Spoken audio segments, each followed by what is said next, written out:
जी हाँ, ये state of Hormuz है। स्टेट ऑफ हार्मुज तो आपने सुना ही होगा, जो कि भी ईरान, इजराइल और अमेरिका के जो बीच जो युद्ध चल रहा है, उसमें सबसे बड़ा कारण क्या हो चुका है? State of Hormuz. क्योंकि अमेरिका चाहता है पूरे तरीके से दबाव बना करके कि ईरान स्टेट ऑफ हार्मुज का रास्ता खोल दे, और ईरान इस बात पे सहमत नहीं है कि अमेरिका के जहाज यहाँ से निकल सके। देखिए, स्टेट ऑफ हार्मुज जो है ना, ये क्या है? ये ओमान के खाड़ी तथा अरब सागर को जोड़ता है। ठीक है, ये मुख्यतः इन समुद्री मार्गों को जोड़ता है। ठीक है, अब ध्यान दीजिए, यहाँ इसके सबसे नजदीक में क्या पड़ता है? दुबई पड़ता है। ठीक, अब इसके और इस साइड में आएंगे तो क्या पड़ेगा? Abu Dhabi. और इधर क्या पड़ता है? यूएई। चूंकि स्टेट ऑफ हार्मुज उत्तर की डायरेक्शन यानी उत्तर की दिशा में पड़ता है।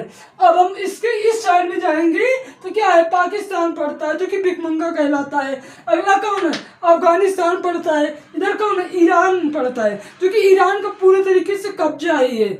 अब ध्यान दीजिए, स्टेट ऑफ हार्मुज ऐसा भी नहीं है कि ईरान के एकदम पास में 1-2 किलोमीटर सीमा के पास है। स्टेट ऑफ हार्मुज ईरान से लगभग 10 से 12 किलोमीटर दूर पर पड़ता है, लेकिन ईरान के कंप्लीट तरीके से नियंत्रण यानी कंट्रोल होने के कारण, उसकी नेवी के कंट्रोल होने के कारण क्या है? ईरान का इस पूरे मार्ग पर क्या है? कब्जा है। जो कि स्टेट ऑफ हार्मुज से जितने भी जहाज निकलते हैं वो कौन देता है? ईरान ही पास देता है। इसी वजह से ईरान ने पूरे तरीके से प्रतिबंध लगा दिया है। ईरान के झंडा लगा यानी अमेरिका का झंडा लगा हुआ जहाज कोई भी नहीं निकल पाएगा। और अमेरिका ये चाहता है कि उसका क्या हो जाए? स्टेट ऑफ हार्मुज यानी इस पूरे एरिया पे क्या हो जाए? उसका कब्जा हो जाए। ठीक है, जिससे क्या कर सके? वो यहाँ से खुद अपनी मनमानी के अनुसार यानी क्या कर सके? टोल टैक्स लगा सके। लेकिन देखिए, इसके पहले की वजह क्या थी? इसके पहले की वजह ये थी कि ईरान चाहता था परमाणु बम बनाना, एटम बम, और इजराइल और अमेरिका चाहते कि वो ना बना सके, जो कि एक आमतौर पे देखा जाए तो सही बात है। सही इसलिए ईरान के लिए है कि ईरान चाहता है कि अगर वो परमाणु बम बना लेता है तो वो अपनी सुरक्षा स्वयं कर सकेगा बिना डरे हुए। और इजराइल को ये डर है कि अगर इन भाई साहब ने बना लिया तो ये हमारे ऊपर छोड़ेंगे, क्योंकि जो इजराइल है, इजराइल लगभग यहीं पर कुछ दूरी पर स्थित है। नहीं क्या है? इजराइल इनका पड़ोसी देश है। ठीक है, समझ आ रहा नहीं आ रहा है? और इसमें जो अमेरिका है, अमेरिका इसलिए है कि अमेरिका चाहता है कि इसका जितना यूरेनियम है, यानी ईरान के पास जितना भी यूरेनियम है, यूरेनियम को ये क्या कर सके?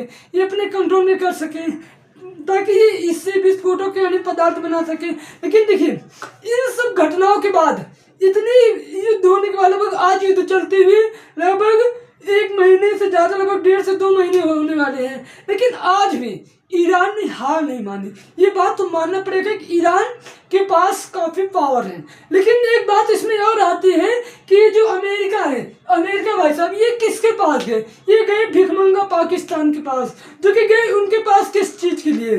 कि हम आप यहाँ आएंगे, बैठेंगे, हम और ये तीनों लोग बात करेंगे और हम दबाव बनाएंगे, ईरान को कंट्रोल में कर लेंगे। लेकिन पहली बार में क्या हुआ? ईरान ने साफ मना कर दिया, क्योंकि ईरान अमेरिका की मनमानी को देखते हुए ईरान ने कहा कि हम आपके साथ किसी प्रकार की संधि नहीं करेंगे। ठीक है, इस प्रकार से क्या है? इस प्रकार से तो ये कारण में यानी क्या है? हार्मुज का मेन कारण क्या है?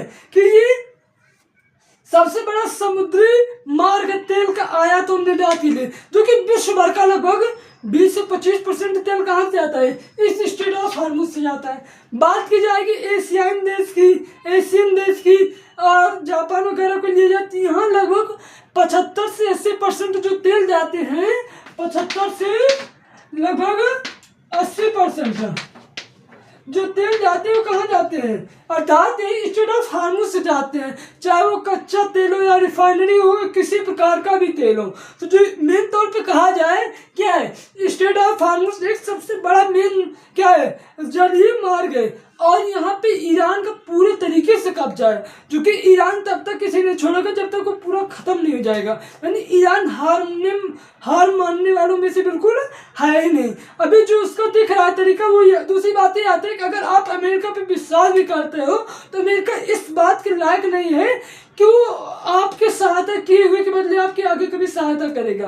यानी क्या है? अगर आप किसी देखिए अभी अमेरिका किसके पास गया था, यानी ब्रिटेन के पास गया था, जो कि ब्रिटेन ने साफ मना कर दिया कि भाई साहब हम आपके साथ किसी प्रकार की आपकी सहायता नहीं करेंगे। क्यों? क्योंकि अमेरिका का पूरा इतिहास देखा जाए तो अमेरिका आज से काफ़ी समय पहले और आज तक ऐसा ही रहा है कि वो हमेशा बदलता रहा है, यानी वो उसी पक्ष में रहा जहाँ पर उसे केवल मजबूत दिखा, यानी वो कभी किसी एक पक्ष का साथ लिया नहीं। आपने पहले काफ़ी टाइम पहले कई सारे युद्ध भी देखे होंगे जिसमें अमेरिका ने हमेशा क्या किया है, उसी पक्ष का साथ दिया है जहाँ पे मजबूत रहा। इसी वजह से आज क्या है, कोई भी देश अमेरिका के साथ आना नहीं चाहते, यहाँ तक कि यूएनओ भी ने मना कर दिया कि भाई हम आपकी किसी प्रकार की सहायता नहीं करेंगे। और इस दशा में अमेरिका कि देखा जाए तो बर्बादी हो रही है, लेकिन अमेरिका के जो राष्ट्रपति हैं डोनाल्ड ट्रंप जी, वो एकदम हार मानने वालों में से नहीं है।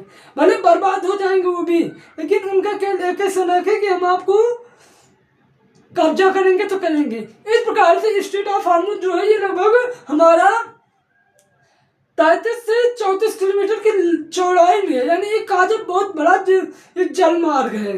और देखिए यहाँ पे इतना नहीं है कि कब्जा किया है ईरान ने यह भी कहा कि अगर कोई भी जहाज मेरे बिना अनुमति से यहाँ निकलता है, यानी स्ट्रेट ऑफ हार्मुज से कोई भी जहाज निकलता है तो उसमें क्या कर देगा, तुरंत फायरिंग कर देगा, जो कि कर भी रहा है। उसके बावजूद इलेक्ट्रॉनिक तरीके से देखा जाए तो नेविगेशन अटैक भी कर रहा है। नेविगेशन अटैक का मतलब क्या हो जाएगा कि ये जो मार्ग है, जो मैप है, उसे क्या कर उसे हैक कर ले रहा है। जिससे क्या हो जा रहा है, जहाज आगे जाके ग्लेशियर में टकराने के डर हो रहे हैं या आगे किसी और रास्ता भटकने के डर है। तो इस प्रकार से ईरान कई प्रकार से हमले कर रहा है, जो कि ईरान के का भी नुकसान हो रहा है। लेकिन माना जाए तो ईरान भी काफी पावर के साथ लड़ रहा है। और दूसरे के भाई साहब ये कौन है, ये पाकिस्तान है, जो कि ये अपना फायदा देखते हैं। ये भाई साहब जहाँ इनका लगता है कि हमें यहाँ जाना चाहिए, वहाँ तो कटोरा लेकर के पहुँच जाएंगे, भाई हमें कुछ मिल जाए।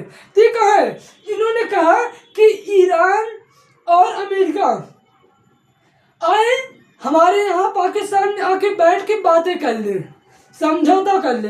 एक बार गए, लेकिन इनके यहाँ कौन, जब ये खुद अपना समझौता नहीं कर पा रहे तो दूसरे का क्या करेंगे। इनकी कहानी यही है। इस प्रकार से पहले चरण की जो पहली बार की वार्ता हुई ईरान और अमेरिका की, वो बिल्कुल असफल रही। लेकिन आगे घटना को देखते हुए यही लगता है कि जो ईरान है भाई साहब, ये तो इसे छोड़ेंगे नहीं। तो इस प्रकार से ईरान काफी मजबूती के साथ लड़ रहा है और अमेरिका भी लड़ रहा है, लेकिन अमेरिका को इस तरीके से मार रहा है कि छोटे छोटे ड्रोनों से हमला कर रहा है। जबकि अमेरिका के F-35 जैसे बड़े बड़े जेट, जो कि करोड़ों की क्या लागत में खरीदे गए, उन तबाह की जा रहे, क्यों क्या मात्र 10 लाख 15 लाख के ड्रोन में। इस प्रकार से ईरान काफी शस्त्र सामान में काफी बड़ा नुकसान